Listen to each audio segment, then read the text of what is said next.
प्रिय दोस्तों, साहेब बंदगी साहेब, आज रमैनी 17 तुम स्वयं महान हो अपने रामरूप का स्मरण करो के बारे में बात करेंगे। जस जीव आपू मिले अस कोई, बहुत धर्म सुख हृदय होई। जासु बात राम की कही, प्रीति न काहो सो निर्बही।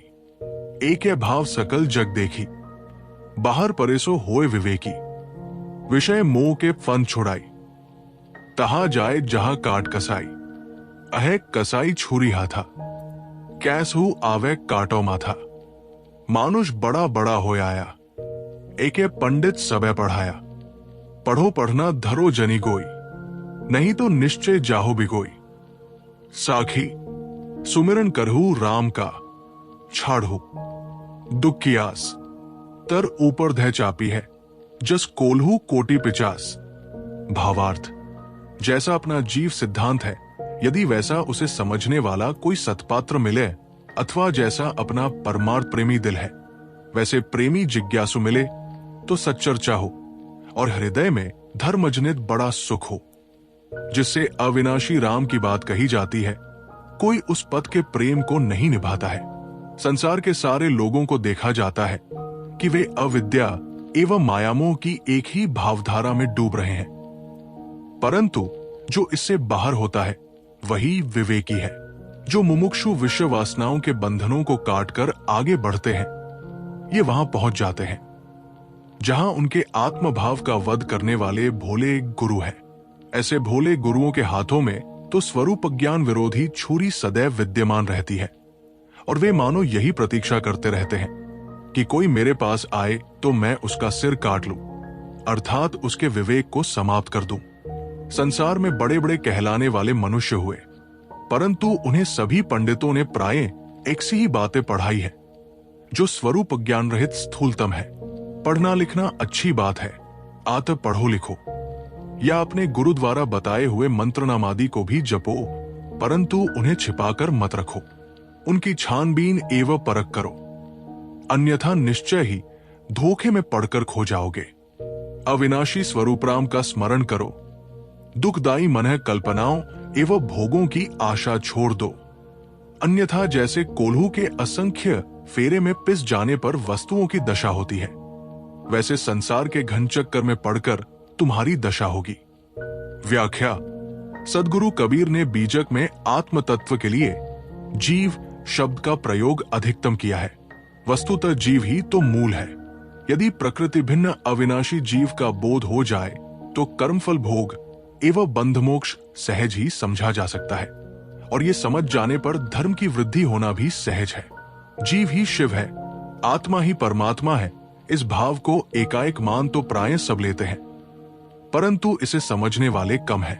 यदि इसे कोई समझने वाला मिलता है तो कहने सुनने में आनंद आता है, और इसके आचरण से, इसको रहनी में उतारने से परम सुख होता है। धर्म धर्मी में रहता है, जैसे गर्मी आग में, शीतलता जल में। इसी प्रकार ज्ञान जीव में रहता है। ज्ञान जीव का स्वरूप ही है। धर्मी को साफ समझ लेने पर धर्म अपने आप उद्घाटित हो जाता है। जिसे अपने चेतन स्वरूप का ठीक से बोध हो जाता है, वह देवी देवताओं एवं ईश्वर ब्रह्म की कल्पना में नहीं भटकता। उसकी दृष्टि साफ रहती है कि देवों का देव आत्मदेव है, और यही ईश्वर है, यही ब्रहा है। वो निरंतर अपने आप में रमता है। उसी के लिए बहुत धर्म सुख हृदय होई वचन चरितार्थ होता है। हृदय निवासी आत्मदेव के बोध से ही तो हृदय सच्चे सुख से भर सकता है। 38वीं रमैनी में सद्गुरु ने कहा है, संतो संतोष सुख है, रहू तो हृदय जुड़ाए। जीव को ही शिव मानने वाला सच्चा धर्मी हो सकता है। जो जीव से शिव को अलग मानता है, वो सच्चा धर्मी नहीं हो सकता। आप जानते हैं कि संसार के ईश्वरवादियों ने धर्म के नाम पर इंसान एवं अन्य प्राणियों की हत्याएं की है, परंतु जिसने जीव ही को शिव माना, उसने धर्म के नाम पर कभी रक्त नहीं बहाया। आत सच्चा धर्म तभी उदय हो सकता है जब जीव को ही शिव माना जाए। जस जीव आपू पंक्ति का सहज अर्थ ये किया जा सकता है कि जैसा अपना दिल है, वैसा जब दूसरा मिलता है तब चर्चा में आनंद आता है और धर्मजनित सच्चा हार्दिक सुख मिलता है। श्री राम रहे साहेब ने कहा है, कहनता को सुननता मिले, तभी वचन लागे प्रीति। राम और काम दो है। मनुष्य राम की चर्चा करते सुनते भी उसमें नहीं रम पाते, किंतु काम में ही बहते रहते हैं। राम अपना स्वरूप ही है, ये चेतन ही तो राम है। परंतु राम से प्रेम तब तक नहीं निभ सकता जब तक काम कीचड़ से अपने आप को दूर नहीं कर लिया जाता। सांची प्रीति विषय माया सो, हरि भक्तन की फांसी 40वें शब्द की इस पंक्ति का भाव यहां भी लागू होता है। इसीलिए सदगुरु यहां कहते हैं, जासु बात राम की कही, प्रीति न काहू सो निर्वही। यद्यपि राम अपना स्वरूप ही है और ये हम सत्संग द्वारा जान भी जाते हैं, किंतु हृदय स्वच्छ कर उस बोध भाव में समर्पित नहीं होते तो स्वरूप स्थिति कैसे हो। एक भाव सकल जग देखी, मैं देखता हूं कि संसार के सारे लोग एक ही भाव में बह रहे हैं, स्वरूप बोध को छोड़कर बाहर भटक रहे हैं। संसार के अधिकतम लोग तो निरंतर विषयों में ही डूबे रहते हैं। जो लोग विषयों को छोड़कर ब्रह्म विचार करते हैं, वे भी ब्रह्मा की कुछ ऐसी व्याख्या करते हैं जो विषयों से अलग नहीं है। जहां ऐसी मान्यता है कि सारा संसार ब्रह्मा ही है, वहां दृष्टा दृश्य विवेक कैसे रह सकता है। जड़ विषय दृश्य से हटकर अपने दृष्टा चेतन स्वरूप में स्थित होना चाहिए, ये भाव वहां कहां है। अतएव बाहर परे सो होए विवेकी, जो इससे बाहर हो जाएगा वही विवेकी है। बाहर परे सो होए विवेकी बड़ा महत्वपूर्ण वाक्य है। विवेकी उसे कहना चाहिए जो विषय और निर्विषय, दृश्य और दृष्टा, जड़ और चेतन का पृथक्करण करे। यहां पारक बिना विनाश है, कर विचार हो भीन 159वीं साखी याद आती है। विचार कर विषयों से, दृश्य जड़ से पृथक होना ही तो पारक है और यही विवेक ज्ञान है, यही हसत्व है। कुछ लोग विश्व भोगों के बंधनों को तोड़कर उससे अलग हो जाते हैं और सच्चे ज्ञान एवं मोक्ष प्राप्ति के लिए गुरुजनों की शरण में जाते हैं। खेद है, अधिकतम गुरु ऐसे मिलते हैं जो उन जिज्ञासुओं एवं मुमुक्षुओं के स्वतंत्र विचार एवं स्वरूप बोध का वध कर देते हैं। वे कहते हैं, तुम किसी अंशी के अंश हो, किसी व्यापक के व्याप्य हो, किसी पुरुष की पत्नी हो। तुम परिच्छिन्न, प्रतिबिंब, किंचिज्ञ, अल्पज्ञ एवं दीनहीन हो। कहते हैं जीव लाचार है, ये मनुष्य बेवश है, ये कर ही क्या सकता है। ये मनुष्य की गरिमा के वध करने का प्रयास है। ये आत्मज्ञान एवं स्वरूप ज्ञान की हत्या है। ऐसे गुरुजन अपने अनजान एवं भोलेपन में पड़कर आत्मघाती एवं परघाती बने हुए हैं। गुरुओं के लिए कसाई शब्द का प्रयोग बड़ा कठोर है। तहां जाए जहां काट कसाई, ऐसा वचन मनुष्य को तिल मिला देने वाला है। व्यवहार की मनोरमता के लिए ऐसे वचनों का प्रयोग उचित नहीं लगता, किंतु पतनकारी जड़ता को उखाड़ने के लिए कभी कभी कठोर वचनों का प्रयोग करना पड़ता है। गुरुओं द्वारा मनुष्यों के अवमूल्यन को लेकर कबीर देव का मन कितना पीड़ित हुआ होगा, वे कितने मर्माहत हुए होंगे तब इस कठोर वचन का प्रयोग किए होंगे।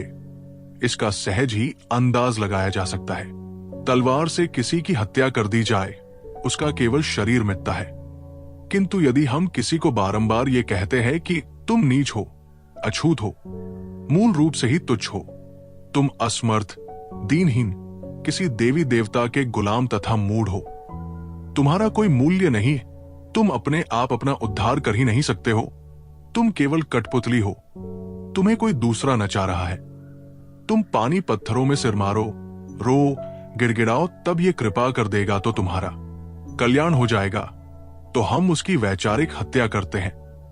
और ये भाव मनुष्य की जड़ से निकम्मा बनाकर रख देता है। यदि हम बारंबार किसी को कहते हैं कि तुम दुर्बल हो, कुछ नहीं कर सकते, तो हम उसकी बहुत बड़ी हत्या करते हैं। जो विचार एवं उपदेश मनुष्य को प्रमुखापेक्षी एवं गुलाम बनाए, वे विष के समान त्याज्य होने चाहिए। मानुष बड़ा बड़ा हो आया, एक पंडित सबे पढ़ाया। ये पंक्ति बड़ी मर्मभेदी है। प्रतिभावानों एवं बुद्धिमानों की कमी संसार में न पहले थी न आज है।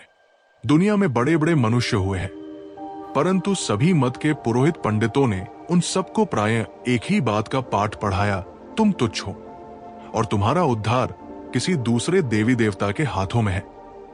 इस प्रतिगामी उपदेश ने मानवमन को पापी, कुंठित, हतप्रभ, गुलाम एवं दीनहीन बना दिया है।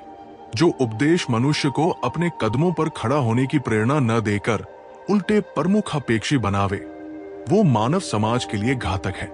गुरुओं द्वारा गलत दिशा पाकर बुद्धिमान एवं प्रतिभावान भी जड़ संस्कारों में फंसकर पंगु बन जाते हैं।